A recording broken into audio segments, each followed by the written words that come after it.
BJP ஆதரவான RSS ஆதரவான நிலைப்பாட்டில் அவர் மூளை செலவு செய்யப்படுகிறார்கள் என்று சொன்னால் இப்போ பிஜேபி சொன்னால் கேட்க மாட்டாங்க, ஆனால் விஜய் சொன்னால் கேட்குறாங்க இல்லையா?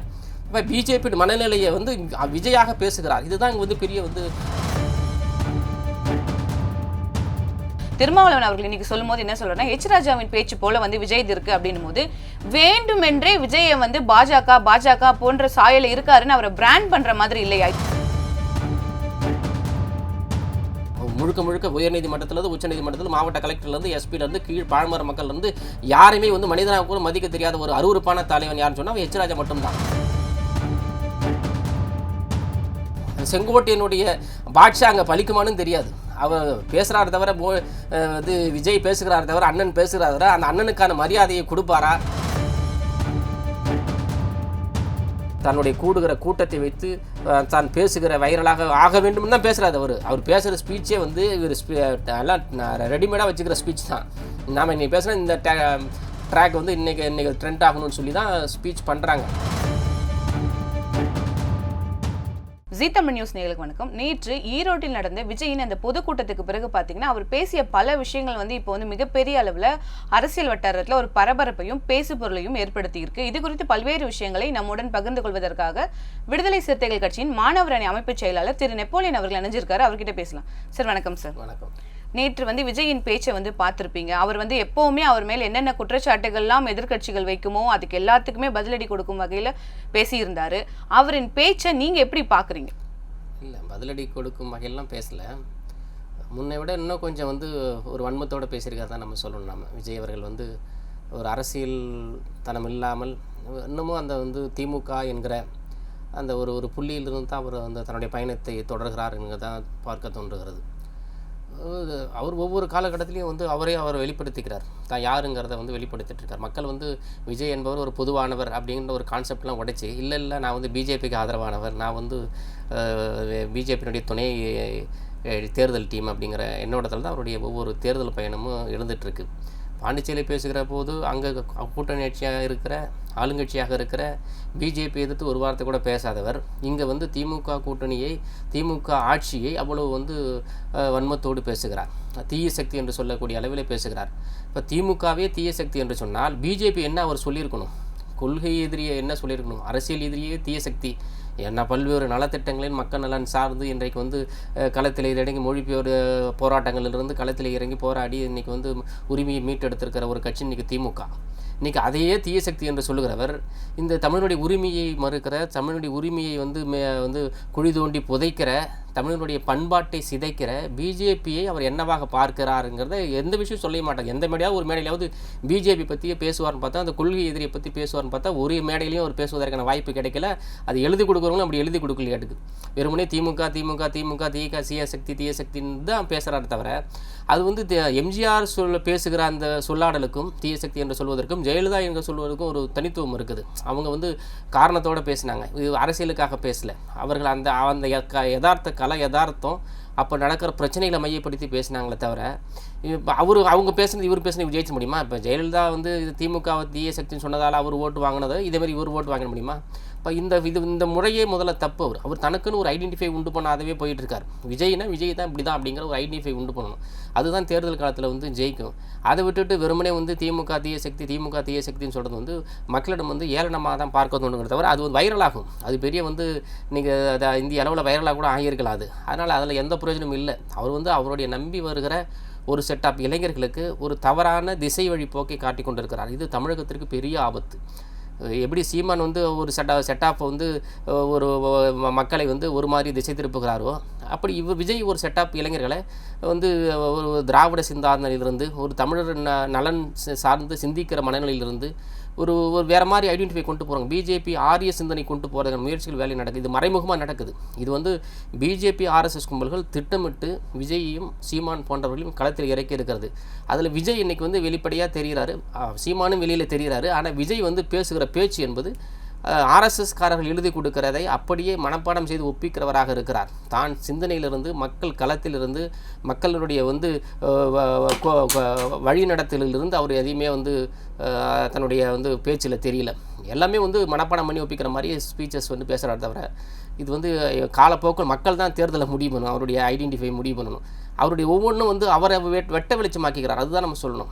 அவர் தான் யார் அமைதியாக இருந்தால் கூட மக்கள் ஓட்டு போடுறாங்க. ஜெயிலில் தான் பார்த்தீங்கன்னா அமைதியாக போவாங்க, மக்கள் சார்ந்த கோரிக்கையில் பேசுவாங்க, அதுக்கான ரிப்ளை வரும், அதுக்கான மக்கள் ஓட்டு போடுவாங்க. இவர் பேசுறது எல்லாமே ஒரு ஒற்றை புள்ளியிலிருந்து எப்படி மக்கள் அங்கீகரிப்பாங்க? முதலமைச்சர் அப்படிதானே சார் பேசுறாரு. இப்போ நேற்று அவர் சொல்லும்போது என்ன சொன்னார், விஜய் மேல என்ன குற்றச்சாட்டு வைக்கிறீங்க, சினிமா டயலாக் பேசுறாருன்னு வைக்கிறீங்க. அவர் அதை சொல்றாரு, விஜய் சொல்றாரு என் மேல என்ன குற்றச்சாட்டு வைக்கிறீங்க, சினிமா டயலாக் பேசுறேன்னு வைக்க. முதலமைச்சர் வந்துட்டு இனிமேதான் இது அவர் வந்து சத்யராஜரோட டயலாக் ஒன்று சொல்லியிருக்கும் போது அவர் என்ன சொல்றாரு, என் கேரக்டரையே புரிஞ்சுக்கல அப்படின்னு சொல்லும்போது நீங்க மட்டும் சிலப்பதிகாரத்துல இருந்தா பேசுறீங்கன்ற மாதிரியான ஒரு விஷயத்தை வந்து விஜய் அவர்கள் வந்து முன் வச்சிருக்காரு. அப்ப அவர் 2 பேரும் ஈக்குவலா இருக்கும்போது அவரை மட்டும் எதுக்கு அது சினிமா சார்ந்தோ இல்லைன்னா குற்றச்சாட்டு? இவருடைய சொல்லாடலுக்கான அர்த்தம் என்பது வேறு, வந்து விஜயனுடைய சொல்லாடலுக்கான அர்த்தம் வேறாக இருக்கிறது. அவர் வந்து வன்மத்தோடு பேசுகிறார், இவர் வந்து அறிவுரையோடு சொல்லுகிறார். ரெண்டுக்கும் டிஃப்ரென்ஸ் இருக்குல்ல. நான் ஒருத்தர் வந்து பேசுகிற வார்த்தைக்கும் இன்னொருத்தர் என்னை வந்து காழ்ப்புணர்ச்சி கொண்டு பேசுகிறதும் வித்தியாசம் இருக்குல்ல. அப்படி வந்து அவர் பேசுகிறார். அவருக்கு இது மாதிரி பேசுறதுல ஒன்றும் தப்பு இல்லையே. நீங்கள் சினிமா டயலாக் எடுத்து எதவாதே பேசுங்க, அது ஒன்றும் பிரச்சனை இல்லை. இப்போ விஜய் வந்து பேசுகிறது எல்லாம் வந்து சினிமா டயலாக் போல தான் இருக்குது. நாம் அதை குற்றம் சொல்ல முடியும். அது அவருடைய இப்போ மூப்பனாக இருக்கட்டும், பேசவே இடம் தெரியாது, ஆனால் அரசியல் பண்ணார், அவருடைய சொல்லுக்கு ஒரு வலு இருந்துச்சு. அப்படி இருக்கும், அது ஒன்றும் பிரச்சனை இல்லை. நீ எப்படி வேணாலும் பேசாதப்போ மக்கள் நலன் சார்ந்து பேசுகிறது தான் நம்ம சொல்கிறோம். நம்ம அவருடைய அடிப்படை தேவைகள் இருந்து பேசுங்கன்னு தான் சொல்கிறோம். நம்ம இது நம்மளுடைய மக்களுடைய தேவை அதாக தான் இருக்குது. நம்ம அந்த தளத்தில் தான் அவருக்கு சொல்கிறோமே தவிர வெறுமனே திமுக தீய சக்தி என்று சொன்னால் என்ன 2 நிமிஷம் நீங்கள் சந்தோஷப்படுவீங்க. வைரலாக 1 லட்சம் வியூவர்ஸுங்கிறத 10 லட்சம் வியூவர்ஸ் வந்து பார்த்து சிரிச்சிட்டு போவாங்க. அவ்வளோதானே. அதில் என்ன இருக்குது? அதெல்லாம் நம்ம என்ன சொல்ல போகிறோம், மக்களுக்கு என்ன சொல்ல போகிறோம்? அதெல்லாம் நம்ம மக்களுக்கு என்ன அவர் தீய சக்தினா எந்த விதத்தில் ஒரு தீய சக்தின்னு சொல்லணுமா இல்லையா? அந்த மேடையில் என்ன தீய சக்தி தலித் மக்களுக்கு எதிராக அப்படி பண்ணிருக்காரு, சிறுபான்மை மக்களுக்கு எதிராக அப்படி பண்ணிருக்காரு, விளிம்புநிலை மக்களுக்கு அந்த திட்டங்களை வந்து பண்ணல அப்படின்னு சொல்லணுமா இல்லையா? உண்மையான இந்த சமூகத்துக்கான இந்த அரசியல் சக்தியில் தீய சக்தியில் ஒன்று சொல்லணும்னா அது யாரை சொல்லணும்? பிஜேபி மட்டும் தான் அவர் சொல்லணும். வேறு எந்த கட்சி சொல்வதற்கும் இன்றைக்கு சமகாலத்தில் அந்த ரைட்ஸ் இல்லை. பிஜேபி மட்டும்தான் இந்த தமிழ் மக்களுக்கான இந்திய தேசத்துக்கான ஒரு தீய சக்தினா பிஜேபி மட்டும்தான். என்னோட சொன்னால் அந்தளவு இங்கே பிஜேபி வந்து இங்கே வந்து தமிழுடைய பண்பாட்டை செய்திருக்கிறது. எவ்வளோ ஆண்டு காலம் முன்பு வந்து நம்ம கீழடியில் வந்து கண்டெடுக்கப்பட்ட நம்ம இரும்பு உரிமையை பெற்றிருக்கிறோம். அதை கூட அங்கீகரிக்க மறுக்கிறது. அதெல்லாம் வந்து பேசணுமா இல்லையா? விஜய் அவர்கள் பேசணுமா இல்லையா? இந்த மாதிரி கொண்டு போகணும்னு சொல்ல வராங்க. தமிழ் உரிமை சார்ந்து ஒரு வார்த்தை கூட பேச மாட்டேங்கிறாப்புல. எப்போ பேசினாலும் திமுக தீயக்தி போன தாட்டி பேசுகிறப்ப வந்து ஒரு மாதிரி பேசுகிறாப்புல, இப்போ ஒரு மாதிரி பேசுகிறாலும் தவிர இந்த கண்டென்ட் வந்து யார் எழுதி கொடுக்குறான்னு தெரியல. எங்கள் தலைவர் சொன்ன போது அது யாரும் எழுதி கொடுக்குறது ஒப்பிக்கிறாப்புல. அந்த வைரலுக்காக அந்த 1 நிமிட பேச்சு என்பது அவருடைய 30 நிமிட பேச்சு என்பது அப்படி தான் இருக்குது. அது வெறுமனே வந்து ஒரு ஐடியாலஜிக்கலாக அந்த ஸ்பீச்செலாம் இல்லை. கதை கம்பராமாயணம் கதை சொல்கிற மாதிரி காளிங்கராயன் ஒரு அணையை பற்றி பேசுகிறாப்புல. இப்போ இதெல்லாம் வந்து அதில் எவ்வளோ திட்டங்கள் இருக்குது, அந்த பயனடைஞ்ச தேவைகள் இருக்குது. இன்றைக்கி வந்து தூர்வாராமல் படம் இருக்கிறது, அந்த அணையை புதுப்பிக்க வேண்டிய தேவை இருக்கிறது. அப்படி நம்ம வந்து அந்த கண்டென்ட் ஓரியடாக அதை முன்வைக்கணும்.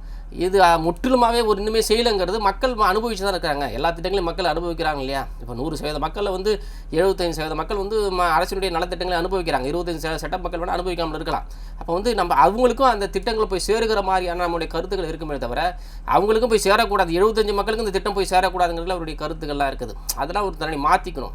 அதுக்காக தான் சொல்ல வரேன். நம்ம அதே மாதிரி அவர் இன்னொரு விஷயமும் சொல்கிறார், எப்போ பார்த்தாலும் என் பேச்சில் வந்துட்டு அரசியல் இல்லைங்கிறீங்க, 8 நிமிஷம் பேசுகிறேன், 9 நிமிஷம் பேசுகிறேன், 10 நிமிஷம் பேசுகிறேங்கிறீங்க அப்படின்றார். அது மட்டும் இல்லாமல் நான் அரசியல் தான் பேசுகிறேன், வேறு என்ன பேசுகிறேன் அப்படின்னு சொல்லி அவர் வந்து ஒரு பகிரங்க குற்றச்சாட்டை வந்து முன் வச்சிருக்காரு அவரை வந்து விமர்சிக்கிறவங்களுக்கு. அப்போ நேற்று பேச்சில் வந்து அரசியல் தெரிஞ்சுதா இல்லை? ஏன்னா அவரை பொறுத்த வரைக்கும் அவர் பேசுவது அரசியல் அப்படின்னு அவர் சொல்கிறாரு. ஒரு தொகுதிக்கும் என்ன பிரச்சனையோ நான் பேசுகிறேன், இதுக்கு மேலே என்ன பேசணும் அப்படிங்கிற மாதிரியான ஒரு ஆதங்கத்தை வந்து நேற்று அவர் வெளிப்படுத்தி. ஆதங்கமும் சரிதான், அது இன்னும் இருக்குன்னு சொல்ல வர்றாங்க. இன்னும் அங்கே வந்து எவ்வளவோ வந்து விளிம்புநிலை மக்களுக்கான கோரிக்கைகள் நிறைய இருக்குது. அங்கே ஈரோட்டில் இருக்குது. வெறுமனே வந்து மேல்தட்டு மக்களுக்கான கோரிக்கைகள் மட்டும் பேசக்கூடிய இடம் இல்லை விஜய். அவர் வந்து ஒரு மேல்தட்டுக்கான தலைவர் மட்டும் இல்லை, அவர் வந்து எல்லா சமூகத்து மக்களும் பின்பற்றுறாங்க. விளிம்புநிலை மக்களுக்கான எவ்வளோ தாழ்த்தப்பட்ட மக்கள், விளிம்புநிலை மக்களுக்கான பிரச்சனை நிறைய இருக்குது, சிறுபான்மை மக்களுக்கான பிரச்சனைகள் நிறையா இருக்குது. ஈரோட்டில் வந்து தொழில் வளம் பெருகக்கூடிய பிரச்சனை இருக்குது. அதை பற்றி எதுவுமே பேசலையே. தொழில் நலத்தை வளம் பெருக வேணும்னு சொல்லுகிற வந்து அங்கே பாண்டிச்சேரியில் பேசுகிறோம், இது அதை பற்றி பேசவே இல்லை. அதெல்லாம் பேசணும். அதெல்லாம் வந்து அதுதான் அது கட்சிக்கான வளர்ச்சியாக இருக்கும், அவருடைய கட்சிக்கான வளர்ச்சியாக இருக்கும். அதை விட்டுட்டு வெறுமனே திமுக புள்ளி பேசுகிறதே வந்து அது பிஜேபி பேசுகிறத அவர் பேசுகிறார். அதுதான் பிஜேபியாக வந்து விஜயான்னு பார்க்குறப்ப அது விஜயனுடைய குரல் வந்து பிஜேபியாக அங்கே ஒலிக்குது, பிஜேபியின் குரல் வந்து இங்கே விஜயாக ஒலிக்கிறது தான் மக்கள் மத்தியிலேருந்து நம்ம வெகுஜன மக்கள்ன்றது நம்ம அந்த பதில் கேட்குறோம். என்ன பிஜேபி பேசுனா விஜய் பேசுகிறாப்புல, அவர் என்ன பிஜேபியில் இருக்காரான்னு கேட்குறாங்க ஒரு பாமர மக்கள் கேட்குறாங்க. அந்த ஐடி இப்போ அண்ணாமலை பேசுறது இவர் பேசுகிறாப்புல. ஸ்பீச் வந்து ஆக்ரோஷமாக இருந்தாலும் அதில் கருத்து செறிவு இருக்கணுமில்ல, அந்த கருத்துக்களை வந்து உண்மைத்தன்மை இருக்கணுமில்ல. நீ தீய சக்தின்னு சொல்கிற, ஓகே, நீ எந்த விதத்தில் தீய சக்தி சொல்லணுமா இல்லையா? தமிழர் உரிமை நலனுக்கு என்ன அவங்க தீய சக்தி பண்ணிட்டாங்க, அதையும் பட்டியலில் போடணும். பேசுகிறல்ல, அது பட்டியலில் போடணும். அது விளிம்புநிலை மக்களுக்கான இப்போ இவ்வளோ பிரச்சனைகள் இருக்குது, அதெல்லாம் இந்த மக்களில் இந்த திமுக அரசு செய்யலை, அதனால் அது தீய சக்தின்னு சொல்லணும். இல்லை விஜய்க்கு எதிராக எனக்கு எதிராக நிற்கிற உதயநிதி எதிராக நிற்கிறாளோ, அதனால் விஜய் திமுகவை தீய சக்தின்னு சொல்லணும். ஏதாவது ஒரு தீய சக்தி என்று சொல்லணும். ஒருத்தர் சொல்கிறது திரும்பி ஃபாலோ பண்ணக்கூடாது. ஆதாரப்பூர்வமாக சொல்ல வேண்டிய தேவை இருந்தால் அது சொல்லணும். அது மக்கள் அங்கீகரிப்பாங்க. வெறுமனே வாய் சவடாலுக்காக விளம்பரத்திற்காக அரசியல் செய்வது என்பது மேம்போக்கான அரசியல். இது தமிழகத்துடைய அரசியலின் திசை வழி போக்கை தப்பாக கொண்டு போய் இருக்குது. அது மிகப்பெரிய கவலை. இந்த தமிழ் சமூகத்துக்கு மிகப்பெரிய கேடு. விஜயனுடைய அரசியல் என்பது நாம் எதிர்பார்த்த விதம் வேறாக இருக்கிறது. இன்றைக்கு அவர் போய் கொண்டிருக்கிற இதம் என்பது வேறாக இருக்கிறது. அவருடைய மடை திருப்பப்பட்டிருக்கிறது. விஜயனுடைய அரசியல் பார்வை என்பது மழுங்கடிக்கப்பட்டு வேறு வகையாக திருப்பப்பட்டிருக்கு. அவர் என்ன நோக்கத்துக்கு வந்தாலும் தெரியும், அவருக்கு தான் வெட்ட வெளிச்சம். ஆனால் அவர் இன்றைக்கு போகிற பார்வை என்பது முழுக்க முழுக்க தமிழர் நலன்களுக்கு எதிரானது, தமிழர் பண்பாட்டு நலனுக்கு எதிரானது, தமிழுடைய கலாச்சாரத்துக்கு எதிரானது, தமிழுடைய உரிமைக்கு எதிரானது, தமிழுடைய பண்பாட்டு உரிமைக்கு எதிரான ஒரு தளத்தில் இன்றைக்கு பேசிக் கொண்டிருக்கிறார். இதுதான் அவருக்கு பெரிய பின்னடைவை போய் சொல்லி கூட்டம் கொள்ளலாம், எலெக்ஷனுக்கான கூட்டம் கொள்ளலாம், ரசிகர்களாக கூட்டம் கொள்ளலாம். அது அவருடைய செல்வாக்கை பயன்படுத்துகிறார். தேர்தல் மக்கள் யாருக்கு வாக்களிப்பார்களோ அவர்கள் தான் ஆட்சி அமைக்க முடியும். அதுதான் நீங்கள் யதார்த்தமான உண்மையும் கூட. அப்போ அவர்களும் சிந்தனையை மழுங்கடிக்கிறோம்ல, அது ஒரு பெரிய ட்ராப். 25 காலம் 50 ஆண்டு காலம் ஒரு அடிமைத்தனத்திலிருந்து விடுவிக்கப்பட்டு இன்றைக்கி சுயமாக சிந்திக்க ஒரு சமூக சிந்தனையோடு ஒரு சமூகம்னா என்ன, சமத்துவம்னா என்ன, சகோதரத்துவம்னா என்ன, அப்போல்லாம் சிந்திச்சுட்டு இளைஞர்களை வழிநடத்தி மீண்டும் ஒரு மாதிரி டைலாக் பண்ணி பிஜேபி ஆதரவான ஆர்எஸ்எஸ் ஆதரவான நிலைப்பாட்டில் அவர் மூளை செலவு செய்யப்படுகிறார்கள் என்று சொன்னால், இப்போ பிஜேபி சொன்னால் கேட்க மாட்டாங்க, ஆனால் விஜய் சொன்னால் கேட்குறாங்களா இல்லையா?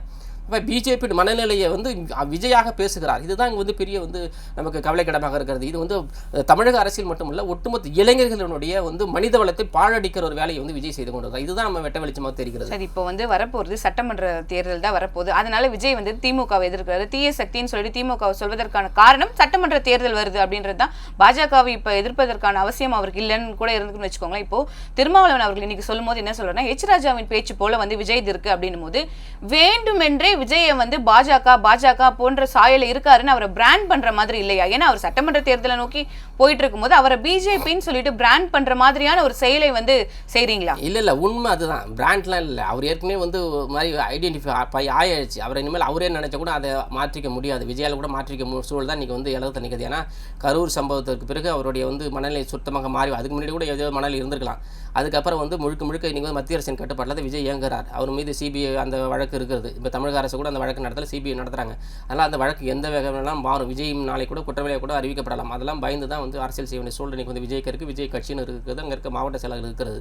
இப்போ இது எல்லாம் அவரை தான் அந்நியப்படுத்திட்டு போகுது அரசியல். 2026 அரசியல் களம் என்பது பிஜேபிக்கு இல்லைன்னு இருக்கலாம். ஆனால் பிஜேபியால் தமிழகத்துக்கு வரவே நிதி இல்லை. அதை நீ சொல்லணுமா இல்லையா? அது யார் சொல்வது? பிஜேபி இந்த தமிழகத்துக்கு கொடுக்க வேண்டிய எத்தனையோ நலத்திட்டங்கள் இருக்குல்ல. இன்றைக்கி இந்தியா முழுக்க இப்போ பீகாரில் பாதிக்கப்பட்டாலும் தமிழ்நாட்டு பாதிக்கப்பட்டாலும் அவர்கள் இந்தியர்கள் தானே. அப்போ பீகாரில் எஸ்ஐஆருங்கிற ஒரு தேர்தல் வாக்கு திருட்டை பயன்படுத்தி அங்கே ஆட்சி செஞ்சுருக்காங்க இல்லையா? இன்றைக்கி அதே நாளைக்கு ஒன்றை பயன்படுத்தி கூட இன்றைக்கி வாக்கு திருட்டை இன்றைக்கி தமிழகத்தில் நடைமுறைப்படுத்தலாம் இல்லையா? எஸ்ஐஆருங்கிற ஒரு நடைமுறைப்படுத்தி இன்றைக்கி வாக்காளர்களை ஃபுல்லாக இல்லை இன்றைக்கி இல்லைன்னு சொல்லி நீங்கள் பண்ணலாம் இல்லையா? அப்போ அதை பற்றி எதுவுமே வாய்ப்பு. அதுதான் நம்ம கேள்வி கேட்குறோம். நீ திமுகவை என்ன வேணாலும் குற்றம் சாட்டுங்க. நீ உங்களுக்கு தனிப்பட்ட உரிமை இருக்கிறது, தனிப்பட்ட அரசியல் கட்சி. நீங்கள் ஒரு கட்சி நடத்துங்க, அவர் ஒரு கட்சி நடத்துங்க. நாளைக்கு நீங்கள் முதல்வராக போகிறீங்க, அதுக்கு எதிரான டிக்கெட் எகென்ஸ்டாக பேசுங்க, அருவருப்பாக பேசாதீங்கன்னு சொல்கிறோம் நம்ம. அதான் எச் ராஜா எந்த இடத்துல நாகரிகமாக எங்கேயோ பேசி பார்த்துருக்கோம். நம்ம ஒரு இடத்துல நாகரிகமாக பேசாத ஒரு தலைவர் யாருன்னு சொன்னால் அவர்லாம் எச் ராஜா மட்டும்தான். முழுக்க உயர்நீதிமன்றத்திலிருந்து உச்சநீதிமன்றத்தில் மாவட்ட கலெக்டர்லேருந்து எஸ்பிலேருந்து கீழ் பாழ்மர மக்கள்லேருந்து யாருமே மனிதனாக கூட மதிக்க தெரியாத ஒரு அருவருப்பான தலைவன் யாருன்னு சொன்னால் எச் ராஜா மட்டும்தான். அப்போ அவரை போல நீனும் பேசக்கூடாது. நீ ஒரு கட்சி தலைவராக இருக்க, உன்னை நம்பி பல லட்சம் இளைஞர்கள் வராங்க பின்னாடி. நீ உன்னுடைய பார்வை எந்த மாதிரி இருக்கு? நீ எச் ராஜாவுன்னா நாளைக்கு நீ அந்நியப்பட்டு தான் போகணும். மக்கள் அங்கீகரிக்க மாட்டாங்க.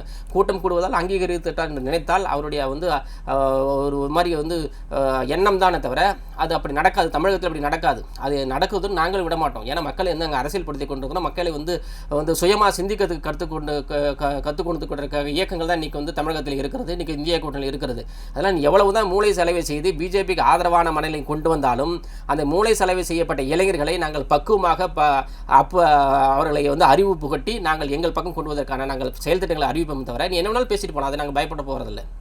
அதே மாதிரி அவர் சொல்றாரு, எப்பவுமே அசிங்கமா வந்து பேசுறீங்க, எனக்கும் பேச தெரியும், ஆனா நான் அப்படி பேச மாட்டேன் அப்படிங்கிற மாதிரி சொல்றாரு. நீங்க இருக்கிற குற்றச்சாட்டு எப்படி இருக்குன்னா அவரே மோசமா தான் பேசுறாரு அப்படிங்கிற மாதிரி இருக்கும்போது இது எப்படி பாக்குறது சார்? அதான் இந்த மாதிரியான அரசியல் இருக்கக்கூடாதுன்னு சொல்கிறோம். நம்ம இது தமிழகத்தில் வேறு மாநிலம் அந்த அரசியல் இருக்குது, பீகாரில் இருந்திருக்கு, யூபியில் இருந்திருக்கு, டெல்லியில் இருந்திருக்கு. ஆனால் தமிழகத்தில் அரசியல் என்பது ரொம்ப வந்து நாகரிகமான அரசியல். வந்து ஜெயலலிதா அரசியலாக இருந்துச்சு தான், கருணாநிதி அரசியலாக தான் வந்து தனித்துவமான அரசியலாக இருந்தாலும் அவர்கள் வந்து குடும்ப அரசியலை வந்து அவர் காயப்படுத்தினாலும் இவங்க அவர்கள் குடும்ப அரசியல்னு சொன்னால் கூட அது வந்து ஒரு ஒரு ஒரு சாயலாக இருக்காது. இது வந்து முழுக்க ஒரு ஐடென்டிஃபை பண்ணுது. உதயநிதி குடும்ப ஆட்சின்னு சொல்கிறீங்க, அதுக்கான வந்து மக்கள் சொல்ல போகிறாங்க, தீர்ப்பு சொல்ல போகிறாங்க. மக்களுக்கு சேவை செய்து யாரும் இங்கே ஆட்சிக்கு வர முடியாது. மக்கள் வந்து அங்கீகரிக்காமல் யாரும் இங்கே வந்து வந்துட முடியாது, முதலமைச்சராக வர முடியாது. மக்கள் ஓட்டு போடுறாங்க, வராங்க. இன்றைக்கி உதயநிதி வந்து முதலமைச்சர் துணை முதல்வராக இருக்கிறான்னு சொன்னால் மக்கள் வாக்களித்திருக்கிறார்கள், இன்றைக்கி எம்எல்ஏ ஆக்கினாங்க, இன்றைக்கி வந்திருக்கிறார்கள். ஏதோ ஒரு வகையில் வந்து அதை நம்ம அங்கீகரிக்கிறோம். ஆனால் விஜய் அவர்கள் இதையெல்லாம் அரசியல் படுத்துகிற பொழுது நாகரிகமாக அரசியல் படுத்தணும்னு சொல்கிறோம். நம்ம அந்த கோபம் இருக்கும் தான் இருக்கு. நீங்கள் நாளைக்கு முதல்வர் ஆகணும்னா மக்கள்கிட்ட வேலை செய்யுங்க, இன்னும் 5 வருஷம் இன்னும் 10 வருஷம் வேலை செய்யுங்க, அப்புறம் நீங்கள் வந்து ஆசைப்படுங்க. மக்கள்கிட்ட எந்த வேலை செய்யுமே செய்யாத வந்து இன்னமும் வந்து சினிமா துறையை நாட்டம் கொண்டு இன்றைக்கும் ஜனநாயக படத்தில் நடிச்சுக்கிட்டு திருஷா கூட்டுக்கிட்டு தனி விமானத்தில் போயிட்டு அந்த ஷூட்டிங் முடிச்சுட்டு இன்றைக்கி வந்து சனி ஞாயிறில் கூட்டம் நடத்தி கொண்டு இருக்கிற நீங்கள், வேலை நாட்கள்லாம் இன்றைக்கி வந்து இளைஞர்களை வந்து தவறாக வழிநடத்தி கொண்டு இருக்கிற நீங்கள் வந்து இந்த அரசியலை பற்றி பேசுவதற்கு கிஞ்சிட்டும் அருகதை இல்லாதவர்கள் தான் நாம் சொல்ல முடியும். நம்ம ஏன்னா விஜய் வந்து அவ்வளவு தூரம் வந்து முழுவதுமாக அவர் மூளை செலவு செய்யப்பட்டிருக்கிறார் விஜய். திமுகவுக்கு எதிராக மட்டுமல்ல, அவர் திமுகவுக்கு எதிராக சிந்திப்பது பிரச்சனை இல்லை, ஆனால் தமிழர்களுக்கு எதிராகவும் அவர் மூளை செலவு செய்யப்பட்டிருக்கிறது. பிஜேபி RSS கும்பலால் மூளை செலவு செய்யப்பட்டால் மட்டும்தான் இந்த மாதிரி பேச முடியும். நீ திராவிடத்தை எதிர்த்துன்னு சொன்னால் நீ ஆரியத்துக்கு ஆதரவாக போகிறன்னு தான் அர்த்தம். நீ வந்து திராவிட முன்னேற்ற கழகத்தை எதிர்த்து திமுகவை தனிப்பட்ட முறையில் காயப்படுத்தும் நாங்கள் எதுவுமே சொல்லாங்க. நீங்கள் அவங்க கட்சியாச்சு நீங்கள் திரும்ப அதுதான் திரும்பி சொல்கிறது நம்ம. ஆனால் ஒரு செட்டப் இளைஞர்களை தமிழர் நலனுக்கு எதிராக கொண்டு போகிறீங்கன்னு சொல்கிறோம் நம்ம.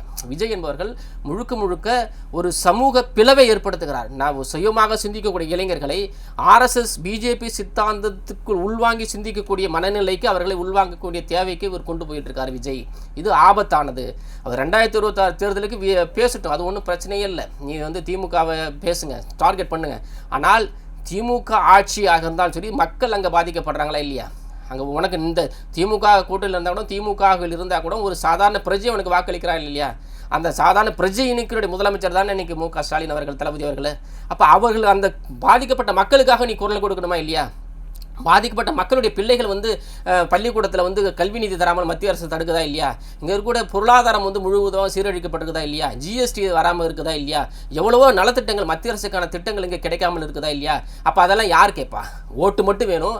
ஆனால் அந்த மக்களுடைய விளிம்புநிலை மக்களுடைய உரிமைகளை பெற்றுத் தருவதற்கு நான் வந்து நம்ம நாடாளுமன்ற தேர்தல் வந்து தான் நான் கேட்பேன்னு சொன்னால் இந்த அரசியலை தவிர அவர் வேறு ஏதாவது பண்ணலாம்.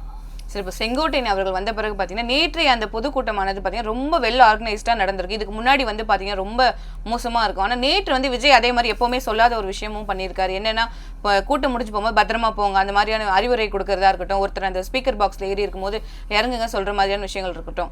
அரசியல் முதிர்ச்சியை வந்து செங்கோட்டையன் வந்ததால் விஜய் பெற்றிருக்காரா, இல்லை கரூரிலிருந்து பாடம் கற்றிருக்காரா? இல்லை, கரூரில் பாடம் கட்டுறதை விட விஜய் வந்து ஒரு நல்ல அரசியல்வாதியாக வந்தார். தொடங்குறப்ப நல்ல அரசியல்வாதியாக தான் இருந்தார்.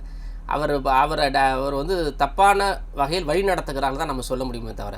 ஏன்னா வந்து அவருக்கு அந்த மாதிரி ஏன்னா புதுசாக இப்போ தான் அரசியல் ஏற்கனவே ஒரு கட்சியில் இப்போ செங்கோட்டையனுங்கிறது அதிமுக என்கிற பெரிய வலுவான கட்சியில் வந்திருக்கு. அவருக்குன்னு ஒரு பாரம்பரியம் இருக்குது, அவருக்குன்னு ஒரு ஐடியாலஜிகள் இருக்கும். அதை தாண்டி அவரால் வெளியே திமுக விஜய் கூட போனால் கூட அதை தாண்டி அவரால் வெளியே வர முடியாது. புரியுதுங்களா? ஆனால் விஜய் என்பது நியூ ஜென்ரேஷனுக்கான ஒரு பிரெயின். அது அந்த பிரெயினை வந்து அழகாக செலவு செஞ்சுட்டாங்க. அது வந்து செங்கோட்டையனும் போய் அதில் போய் மாட்டிக்கிட்டு முழிக்கிறாங்களோ, அதில் தான் பிரச்சனை. இப்போ செங்கோட்டையன் என்பது வந்து எங்கே இருந்தாலும் அவர் ராஜாவாக வாழ்ந்தவர். அதிமுக கடைநிலை தொண்டனாக இருந்தால் கூட தகுந்த மரியாதையோடு நடத்தப்பட்டவர். இங்கே வந்து நீ வந்து விஜய்க்கு அடுத்தபடியாக இருந்தால் கூட இங்கே வந்து அவ்வளவு நாகரிகமாக நடத்தப்படுவார் என்பது எதிர்காலம் தான் அவருக்கு பதில் சொல்லணும், காலம் தான் அவருக்கு பதில் சொல்லணும். ஏன்னா சொன்னால் அவருடைய வந்து பெரிய ஒரு ஜெயலலிதா இருக்கிறப்பே பெரிய பிரச்சாரத்தை எல்லாம் வழிநடத்துகிறார். அவர் தான் வந்து ஒரு மாடிஃபை பண்ணான்னு ஒரு பேர் அவருக்கு இருக்குது, செங்கோட்டையனுக்கு இருக்குது. அது உண்மையும் கூட. ஆனால் இது அங்கே அங்கீகரிக்கக்கூடிய மனநிலையில் இருக்குதா அப்படின்னு பார்க்கணும். ஏன்னா அவங்க விஜய் கூட இருக்கிறவர்கள் வெறுமனே வந்து திராவிட சித்தாந்தி, இவர் திராவிட சித்தாந்தோடு உள்ளவர், இவர் ஆரிய சித்தாந்தோடு வந்து ஓரம் கட்டப்பட்டவர். இன்றைக்கி வந்து அவர் உள்ளார போகலாம், ஆரிய சித்தாந்தத்துக்கு தேவைக்காக வந்து அமித்ஷாவையோ இல்லை மோடியோ சந்தித்து வரலாமே தவிர. ஆனால் பேசிக் ஒரு ஆரிய திராவிட சித்தாந்தத்தை கொண்டவர் தான் செங்கோட்டையன் அவர்கள். அதனால் எந்த அளவு அந்த அவரால் அங்கே ஐடென்டிஃபை பண்ண முடியும்னு தெரில. அது மூலம் அவரை சுற்றி எல்லாம் RSS கும்பலாக இருக்கிறது. செங்கோட்டையனுடைய பாட்ஷா அங்கே பலிக்குமானு தெரியாது.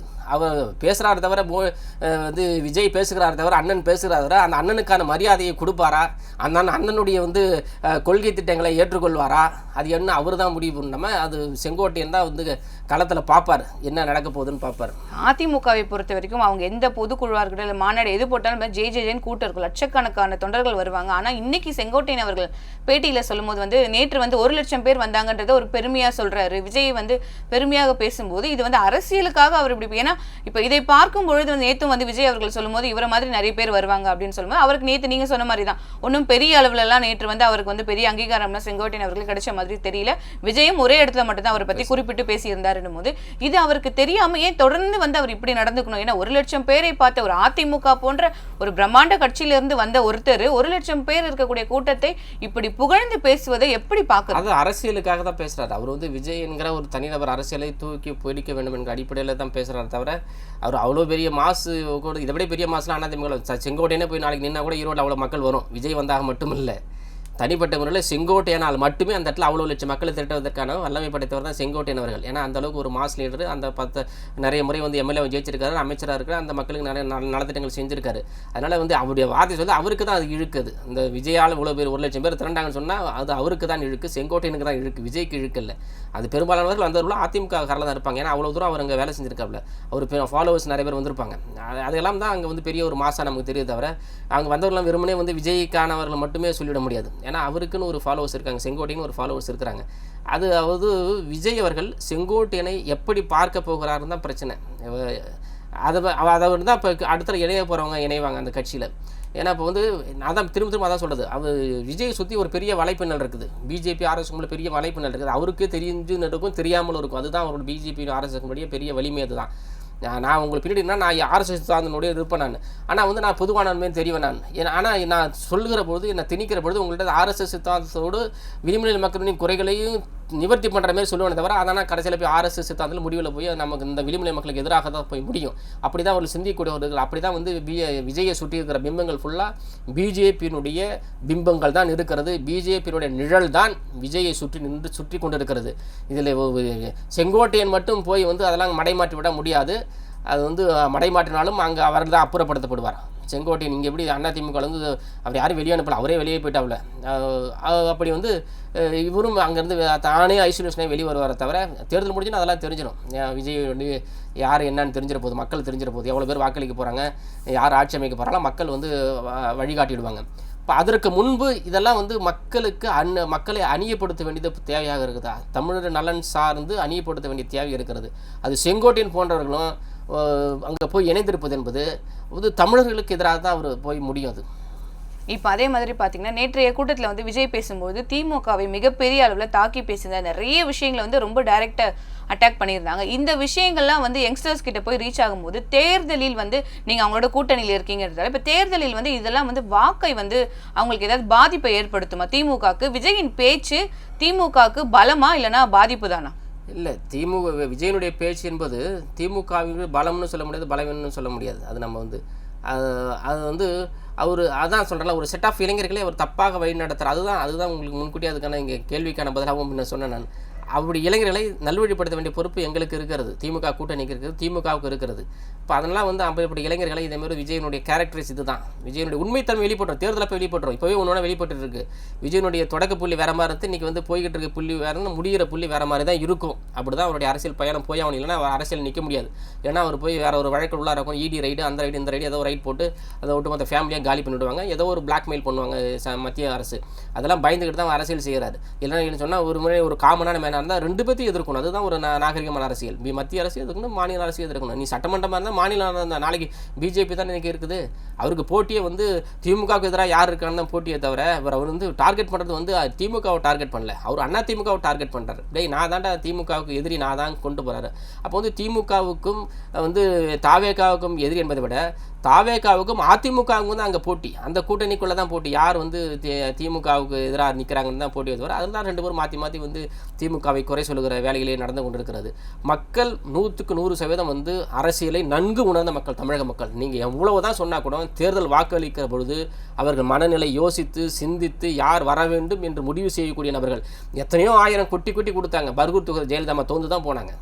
அதனால் தேர்தல் என்பது வேறு, அந்த அரசியல் புரியாமல் தமிழகத்தில் வந்து அரசியல் பேசி கொண்டிருக்கிறார் தான் விஜய் அவர்கள்.